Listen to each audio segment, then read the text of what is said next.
Well, hello, Bellevue Heights Church, BHC today. You don't see me, but I'm here.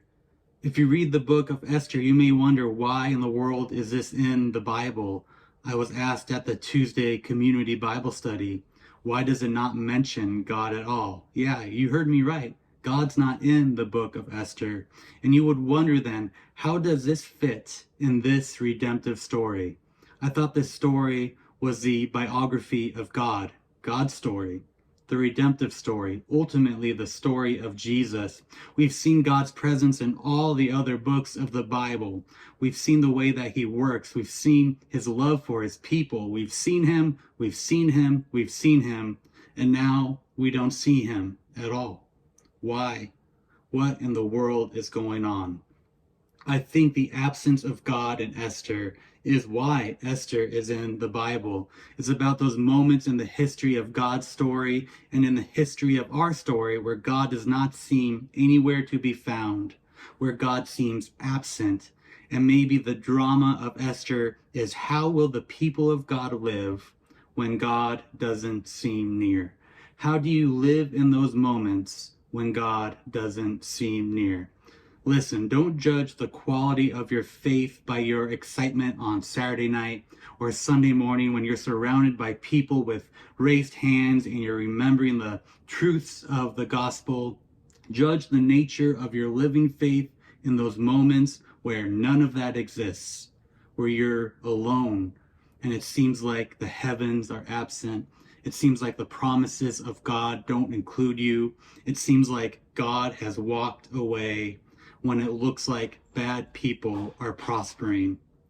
You see in Esther, arrogant kings, no heart for God, who have power. And you would think that Esther then is a different biography. It's a story of a woman who gains power and changes the story. But it's not that.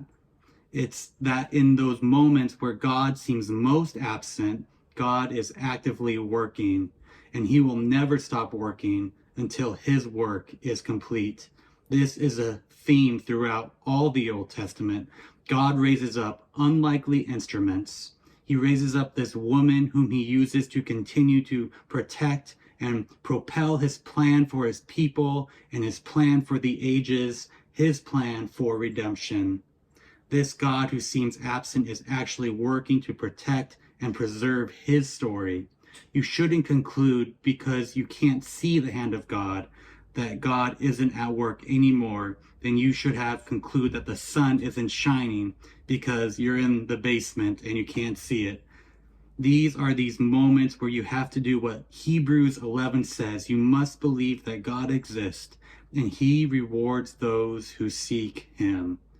I'm not going to give away to the belief in the functional death of my Redeemer, even in the moments where I do not see his hand.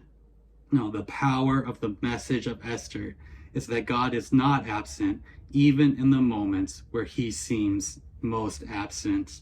And I'm thankful for Esther. I'm thankful for this book in the Bible. It confronts the deepest of our questions, and it gives us hope.